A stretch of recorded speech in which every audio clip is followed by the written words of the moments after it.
Se você tem dor de cabeça todo dia e já recebeu o diagnóstico de enxaqueca e fica se perguntando o que eu vou usar para minha enxaqueca, esse vídeo é para você.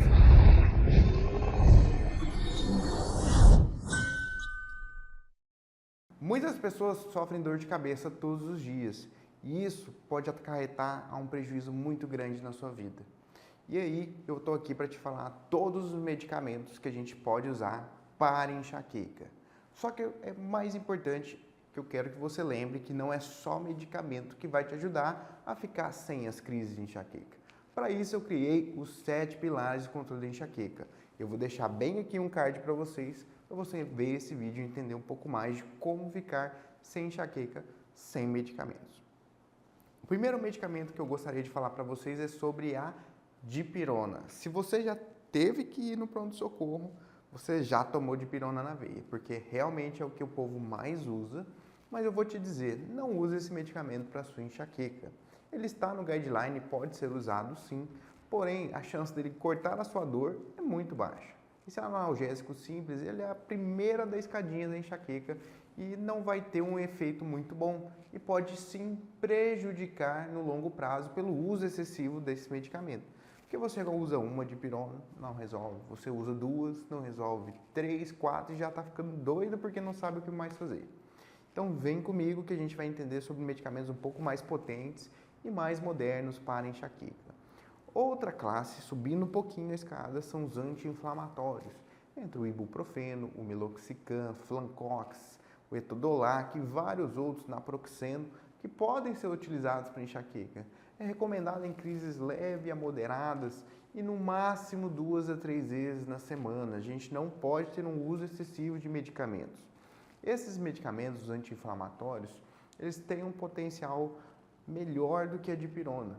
Pode inclusive ser associado no mesmo dia, mas também não é a combinação mais indicada. A gente tem combinações muito mais potentes e específicas. Partindo um pouquinho da escada, a gente vai ter agora os ergotamínicos, que já são medicamentos um pouco mais antigos, mas já são mais específicos para enxaqueca. E são medicamentos que vão agir lá no receptor 5-HT, só que de uma maneira mais grossa. Eles vão pegar vários receptores e em pacientes com enxaqueca com aura, que é aquela enxaqueca em que a gente sente várias moscas volantes passando, ou às vezes vê escotomas pretos, pode estar associado a um risco maior de AVC. E os ergotamínicos devem ser evitados. Quais são esses remédios? Cefalium, Cefaliv, Enxaque, são medicamentos muito comuns e são efetivos para enxaqueca. Geralmente, eles são uma combinação desse ergotamínico com uma dipirona ou paracetamol e tendem a ter uma boa resposta. Mas com muito cuidado na enxaqueca com aura e com seu uso excessivo. Esse não pode passar de mais de 10 vezes por mês. Agora, a classe mais indicada para enxaqueca são os triptanos. Dentro dos triptanos, a gente vai ter vários medicamentos. A gente tem o naratriptano, sumatriptano, risatriptano, isomatriptano. Esses medicamentos são como se fossem os ergotamínicos, só que mais específicos, nas moléculas mais limpas que não vão estar associadas a esse risco grande de AVC. E podem, inclusive, ser associados com um anti-inflamatório para um bloqueio da via trigeminal, que é essa via mais importante da dor na enxaqueca. Então, uma associação que é muito comum, naproxeno e naratriptano, tende a ter uma ótima resposta para cortar a dor. Vai cortar a maioria das dores e evitar que você também saia para o pronto-socorro e ficar tomando medicamentos na veia. Mas é muito importante que você não use medicamentos sem ser prescrito pelo seu médico. Aqui o objetivo nosso é entender um pouco mais como essas medicações agem e o que pode ser usado. Mas, doutor, eu já tive muitas crises de enxaqueca, me passaram dipirona no pronto-socorro, tramal e às vezes até morfina. Os opioides, pessoal, na enxaqueca geralmente não têm benefício, podem inclusive cronificar a enxaqueca. Então, por isso, correr dos tramadol, codeína, morfina e ficar com mais específicos para enxaqueca vai te beneficiar no longo prazo. Doutor, eu entendi que eu devo evitar a dipirona, devo evitar os opioides, mas eu não entendi como assim eu vou usar só 2 vezes no dia? Eu uso naratriptano todo dia? E agora? Minha cabeça dói todos os dias. Então, se você já viu o vídeo sobre os 7 pilares, você vai entender um pouco o que eu estou falando. Se você tem muitas dores de cabeça todos os dias, você, além de um remédio para cortar a dor, vai precisar iniciar um tratamento preventivo, profilático para enxaqueca.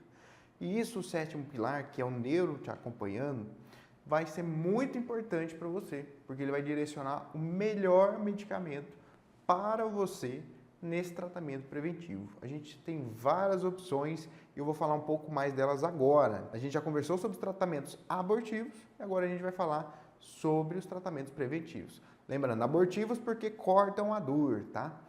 Os preventivos mais utilizados, o propanolol, mas não é remédio para pressão, doutor? Ele é um remédio para pressão, porém ele tem um benefício sim na enxaqueca para evitar a intensidade da dor.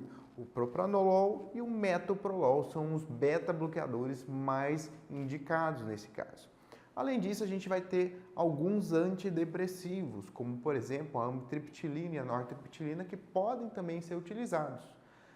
E, além deles, temos mais recentemente os duais, como a venlafaxina, a duloxetina e também a desvenlafaxina. Alguns antidepressivos podem, inclusive, piorar, tem que ter muito cuidado. Estalopram, sertralina, citalopram, todos esses medicamentos inibidores da recaptação de serotonina, por aumentarem muito a serotonina, podem desencadear, num curto período, crises de enxaqueca. Então, é muito importante discutir com o seu médico e falar que você também tem enxaqueca. Além dessa classe de beta-bloqueadores, antidepressivos, podemos utilizar também os anticonvulsivantes. Mas como assim, doutor? Eu não tenho convulsão, eu tenho enxaqueca. Exatamente.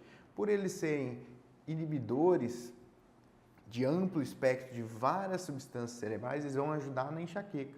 Os mais comuns é o ácido valproico, que a gente vai ter o Depakote, Depaquene, Torval, e também o topiramato, vai ter o Egamato, vai ter várias marcas dele. Então, esses dois anticonvulsivantes vão ajudar bastante também no controle da enxaqueca.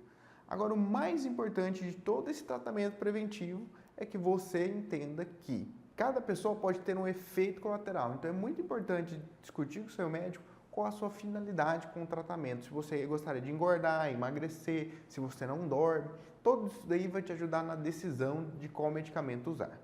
Além desses mais antigos, hoje temos medicamentos específicos para enxaqueca, que são os anticorpos monoclonais, erenumab, frenesumab, galcanezumab.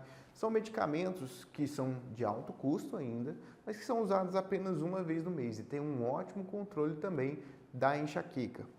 Então, de medicamentos a gente falou de todos um pouco, tanto dos abortivos quanto também dos remédios para prevenção. Mas temos a opção também do Botox, bloqueio de nervo e neuroestimulação. A neuroestimulação você vai ter visto já algum capacetinho, Cefalium. Esse Cefalium ele pode ajudar nas crises e também na prevenção, mas pacientes que geralmente têm muitas dores não têm tanto benefício com ele. O bloqueio de nervo occipital, que é um bloqueio em que a gente realiza principalmente nesta região aqui da cabeça, posterior em que passa o nervo occipital maior, a gente vai ter um alívio imediato das dores e uma neuromodulação. Ele geralmente tem muito resultado associado com os medicamentos. E além disso, nós temos o Botox, mas veja bem, não é qualquer Botox. O Botox para enxaqueca, ele deve ser extremamente direcionado com uma técnica muito bem executada, baseado no estudo Preempt, que avaliou todos os pontos para enxaqueca, para o controle da mesma. E isso é importante porque geralmente as pessoas vão e fazem um Botox para enxaqueca que só faz 2 ou 3 pontos e falam, fiz Botox e não resolveu. Já fiz até Botox e não resolveu, que eu mais ouço no consultório, mas geralmente o Botox não foi feito da maneira adequada para enxaqueca. Então, se você aprendeu bastante sobre enxaqueca, lembre-se também de se inscrever no canal e mandar para uma amiga que precisa entender sobre todos os medicamentos da enxaqueca.